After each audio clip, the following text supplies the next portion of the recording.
The wicked wig of the woke strikes again. My girl, my boo. The real star of The Wizard of Oz. Judy Garland was not the star of that classic movie. Sweet innocent Dorothy. No, she was not the star. The real star was the wicked wig, my boo Joy Reid.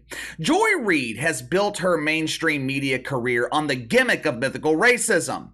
According to Joy Reid, everything, I mean everything, ties into racism. If Donald Trump wins the Republican nomination, Orange Man bad. But if Trump wins the nomination, Joy Reid will blame mythical racism. If the temperature in Phoenix remains above 110 degrees, Joy Reid will blame white supremacy. All those evil white men driving around in those trucks, those emissions are heating our communities and forcing my people to stay inside. Ooh, the horror. If two white dogs are tag teaming the bone on the side of the road, Joy Reid would claim mythical racism. How come they couldn't invite the black dog and make it a menage a trois? If you're in the drive-thru at Popeyes and order white meat instead of dark meat, Joy Reid will accuse you of discriminating against the drumstick. When Joy Reid premiered on MSNBC and Primetime in the summer of 2020, she brought monster ratings with her. Before being promoted to Primetime, Joy Reid was flaunting her rapidly changing hairstyles during the weekend on MSNBC. If I remember correctly, the show was called AM Joy. Perfectly titled, since most people want to start their day listening to Boy Joy lecture them on myths and fairy tales. Summer of 2020, Joy Reid premieres on MSNBC, 2.6 million viewers. Now, just to put that number in perspective, that is Fox News level ratings. The only other person to draw these types of ratings for MSNBC is Rachel Maddow. Well, Casey, what about CNN? CNN? Besides the town hall with the Orange Man, CNN hasn't seen over 1 million viewers in prime time in years. The only thing they are drawing at CNN is the woke wiener on an easel. For a while, Joy Reid was one of the biggest stars in cable news. The business of mythical racism was booming. The success of Joy Reid, it was a case of right face, right time. The mainstream media had convinced millions of people that mythical racism was an epidemic in America. They used the tragedy of George Floyd. They used one incident to push the false notion that the white man is the biggest threat to the black community. And for a while, millions of people were biting into that shit sandwich. But like I say on here all the time, gimmicks can only last for so long. We touched on this same concept yesterday when talking about the World Cup and the NWSL.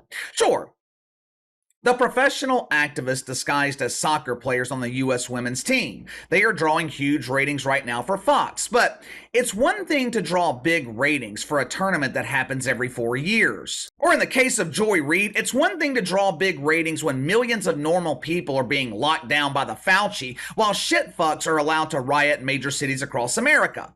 Obviously, a pusher of mythical racism will thrive during that short period of time. But what happens when the gimmick becomes stale? What happens when the truth is revealed and you're exposed as a polished propagandist? I'll tell you what happens. You become an embarrassing failure. Now, I'm not going to sit here and classify Joy Reid as a huge embarrassing failure. She is nowhere near reaching Bomani Jones' level of failure. She is still maintaining a comfortable lead over the other huge embarrassing failures at CNN. Katie Roo! Katie Roo! But it has become abundantly clear at this point that Joy Reid is a one-hit wonder. She was able to ride the wave of mythical racism for about a year, but over the past couple of years, Joy Reid has been unable to maintain her success. Second quarter 2022, the Joyous Wonder set record low ratings at MSNBC. She went from averaging over 2 million viewers to 1.1 million. Now, I'm no expert in math, but that seems to me like that is a 50% decline in ratings. Do you know how hard you have to work to lose 50% of your audience in 12 months? The only way someone can manage to do that is to achieve the status of grade A shitfuck. Joy Reid, Joy Reid had fallen out of the top 30 in cable news. I'm not talking about the top 30 on cable. Joy Reid fell out of the top 30 in cable news. She was consistently beaten by something called At This Hour on CNN. At this hour on CNN, Don puts his lemons in the blender. At this hour on CNN, Brian Stelter consumes the glazed wiener. Now, I want you to remember that number, 1.1 million. That record low was set this time last year. So, how is the Wicked Wig performing 1 year later? 1.1 million viewers, matching the record low ratings from the same time last year. But that 1.1 million, that was Joy Reid's average through the first 3 weeks of July. Last week, the situation got even worse for our favorite propagandist. Last week, Joy Reid managed to convince another 100,000 people to turn off MSNBC and watch a baboon peel a banana on the Discovery Channel. Ratings are hovering around 1 million viewers. Now, when you compare her to other primetime hosts on MSNBC, Joy Reid ranks dead last. Not only is she the least watched show in prime time, Joy Reid is consistently beaten by shows on MSNBC that are airing in the middle of the fucking day. Over the past few weeks, we have seen Joy Reid show her desperation for relevance. Earlier this month, she was one of the leading voices when the Supreme Court overturned affirmative action. Joy Reid was salivating at this opportunity. As you guys know, deacons at Woke United Methodist, they have pushed the fight against mythical racism into the shadows. Have you guys noticed people like Joy Reid, Jamel Hill, they have been receiving less publicity this year? There is a reason for that. The deacons are no longer focused on racism. Deacons at Woke United Methodist, their primary focus right now is convincing your son to become your daughter. Joy Reid was able to use affirmative action to remain in the media headlines for about 24, maybe 48 hours. After that, she fell back into the shadows. But that's okay. That's okay. The Joyster had another broom in her closet. She had another story that she could twist into a case of mythical racism. A couple of days ago, Ron DeSantis and Byron Donalds, they had a brief back and forth over a new public school curriculum in Florida. There was some language about slavery in the curriculum that Byron Donalds, he didn't agree with it. But overall, Byron Donalds, he was supportive of this curriculum being pushed by Ron DeSantis. Now, to most of us normal people, this was a non-story. But to Joy Reid, this is another battle between the white man and the black man. She criticized Byron Donalds for only mildly criticizing this new curriculum.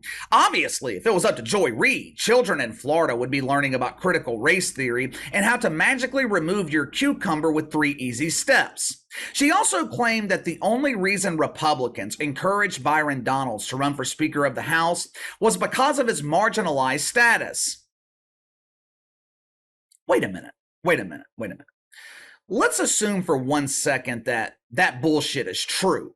Let's assume for a second that the only reason Byron Donalds was backed by Republicans was because of his skin color. Wouldn't this water Joy Reid's flower? Wouldn't this make her happy?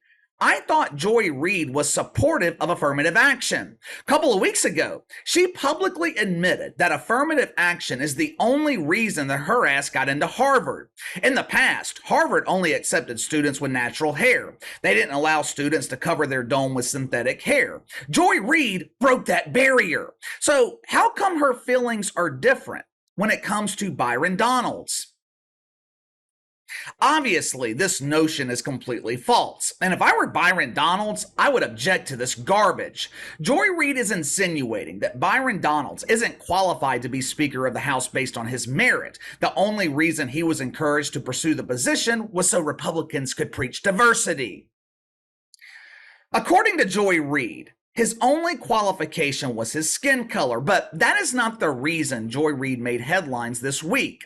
She made headlines because of this absolutely ridiculous statement. Watch for yourself. Because you can't even say slavery was bad now in the Republican Party. That's how far it's gone. And that's not even Trump who had the policy. It was DeSantis. Did you notice how she doesn't reference who said this? Who said that you couldn't say slavery is bad? Who said it, Joy? Who? I don't remember hearing that from the praying mantis Ron DeSantis. I don't remember Donald Trump saying it. Orange man bad. And better yet, why are we still obsessing over slavery? Last I checked, slavery was abolished over 150 years ago. Last I checked, the deacons were against teaching kids about American history. They're against statues. They're against the founding fathers. They're against Mount Rushmore. They want to completely erase American history and rewrite it, all except for one part: slavery. I have been living in America for 38 years. You know how many slaves I've met? Zero. You know how many descendants of slaves I've met? Zero. At this point, Joy Reid is doing everything that she can to remain relevant. I couldn't find how much time is left on her contract with MSNBC, but there have been rumors for the past year that executives at MSNBC are not pleased with the ratings for Joy Reid, and they are looking to move on. Now, I don't know if they're keeping her out of fear, since if they fire Joy Reid, they'll be hit with a dual violation of the woke commandments, mythical misogyny, and mythical racism. But seriously, I don't see how MSNBC can keep Joy Reid in primetime for much longer. Her ratings have been flat the last 12 months. She set record lows and she's been able to maintain them. The truth is, Joy Reid is a one-hit wonder. She capitalized on racism. She exploited her own community for her own personal gain. And once she was exposed as a propagandist, over 1 million people turned away. But what do you think? Could we see MSNBC part ways with Joy Reid before the end of this year? Also, give me your thoughts on her comments about slavery. I don't even know what the hell she was talking about. Maybe you do. You let me know. Sound off in the comments below. Like, subscribe. If you come across something you want me to cover on the channel, shoot me an email, btlkc84@gmail.com. You can follow me on Twitter at kc_btl84, and I'll see you guys tomorrow.